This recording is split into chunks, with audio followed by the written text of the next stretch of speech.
You're listening to Saturday Morning Media. And now, back to our show.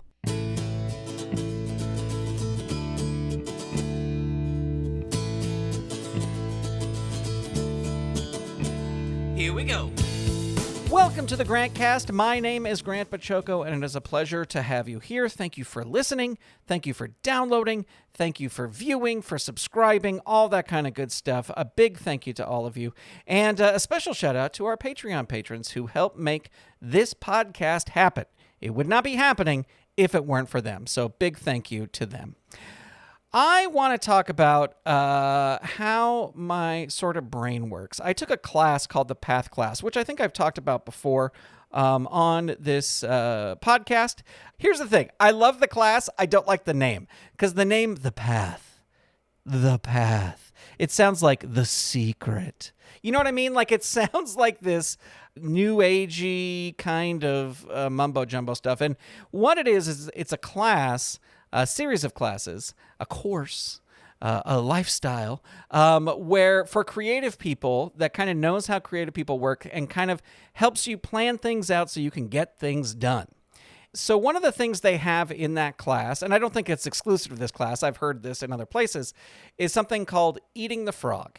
And basically what it is if there's something you don't want to do, or if there's something that you're avoiding doing, but you have to do, or if there's something that's just not a fun activity, and it could be something like paying bills or answering emails or whatever, and you don't want to do it, that thing is called a frog. And then when you tackle that, you eat the frog. It's buckling down and getting something done that you do not want to do. Nobody wants to eat a frog. And of course, PETA and vegans, we're just talking metaphorically here. We're not talking about actually eating frogs.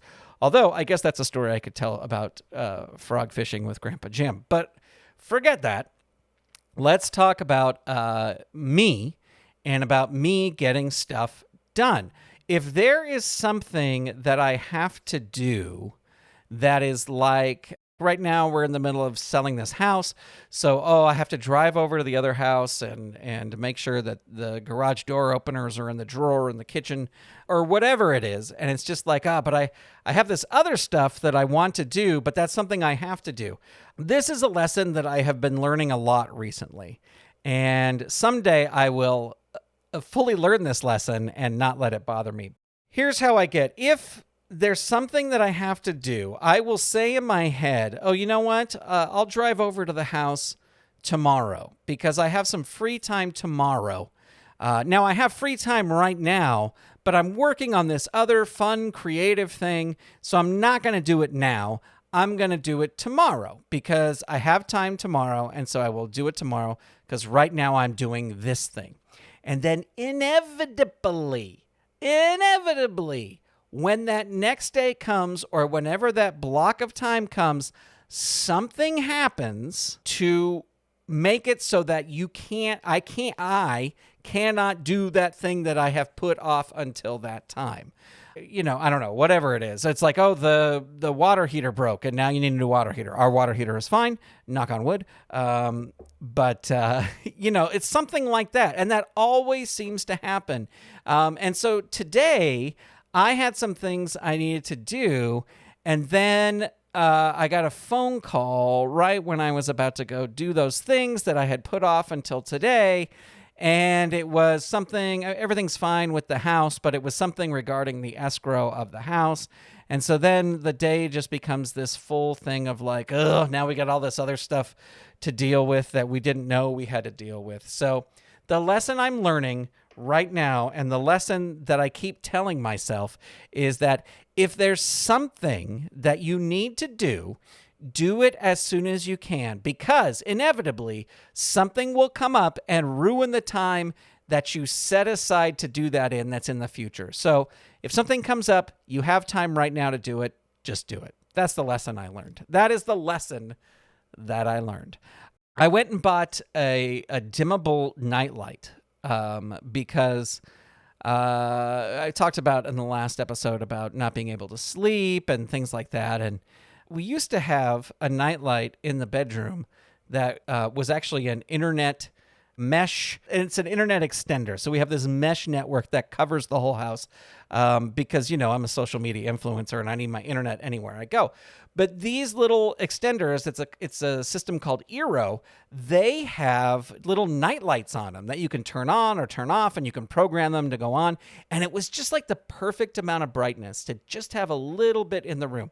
Well, moving to this new house, I got a new Eero system, and the base stations are different now. And so anyway, we no longer had that nightlight in the bedroom. So I was like, I'm going to go get a nightlight. So I got a nightlight and plugged it in. And it was one of those nightlights where when the sun goes down, it turns on, or when it's dark, the light comes on. And how bright it is depends on how light or dark it is. And this thing, when it is totally dark, is so bright. It is crazy bright. And I was like, okay, I can't. It's like having a light on in the room. I can't have this thing in. So I'm going to go to the store and I'm going to buy a dimmable nightlight. A dimmable light. Yes, I'm 49 years old and I have a nightlight. What of it? I've also tripped and fallen and broken my arm in the middle of the night years ago, like 2006, I believe, or sometime around there. So I don't want to do that again. So having a little light is fine, and I'm going to let it shine. So I went and bought a dimmable light at the hardware store that's nearby, and I plugged it in, and I put it on the lowest dim setting, and I was like, okay, so this is it, and we'll see how it goes tonight. At night, when all the lights are out, it is brighter than the other light on the dimmest setting. And I even went over and I switched the settings back and forth, and it's brighter at its dimmest setting than the other one was at its brightest setting. So then I started thinking, I was like, you know what? When Puppet Up was at Knott's Berry Farm, backstage, they had blue lights. And then these blue lights, and the blue lights, you could see everything. You could see where you were walking, but it was blue, and it was still dark. You know what I mean? Like, it was still dark backstage. Like, you're not going to go run around because you don't want to get hurt. But I wonder if they have blue nightlights. Well, of course, I look it up, and of course, they have blue nightlights. So now, ladies and gentlemen, I have a blue nightlight, and I am the happiest of happy people in the entire world. I told a story a couple episodes ago about doing makeup in my theater program in college. And I thought of one other story.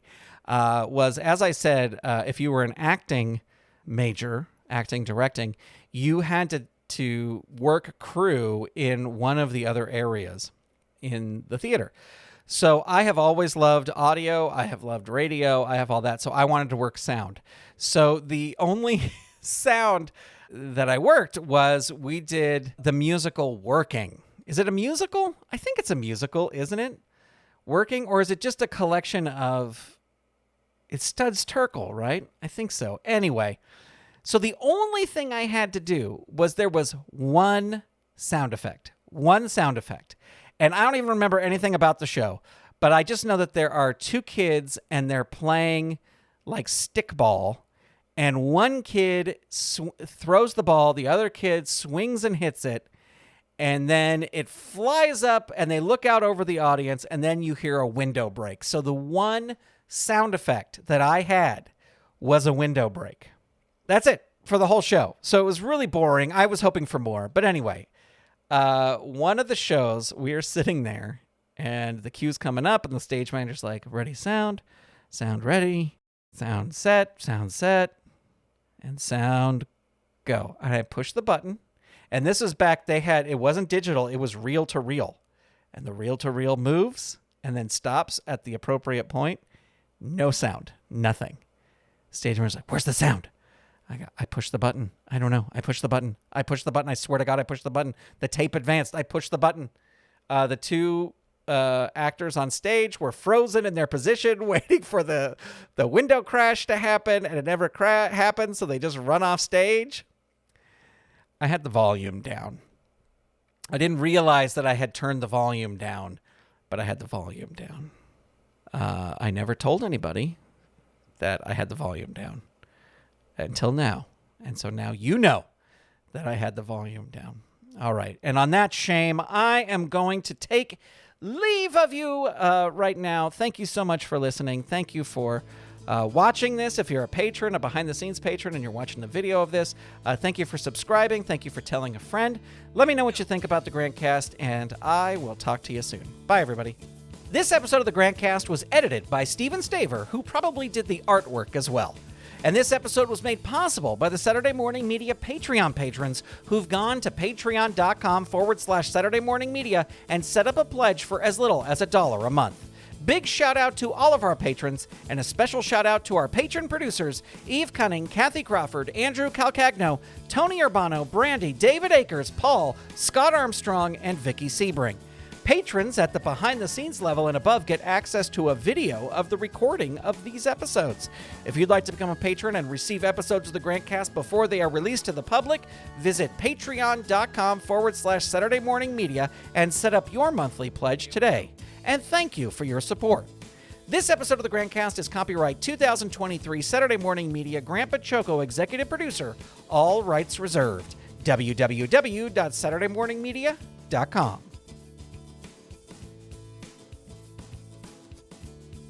You've been listening to Saturday Morning Media. Stay tuned. We'll be right back.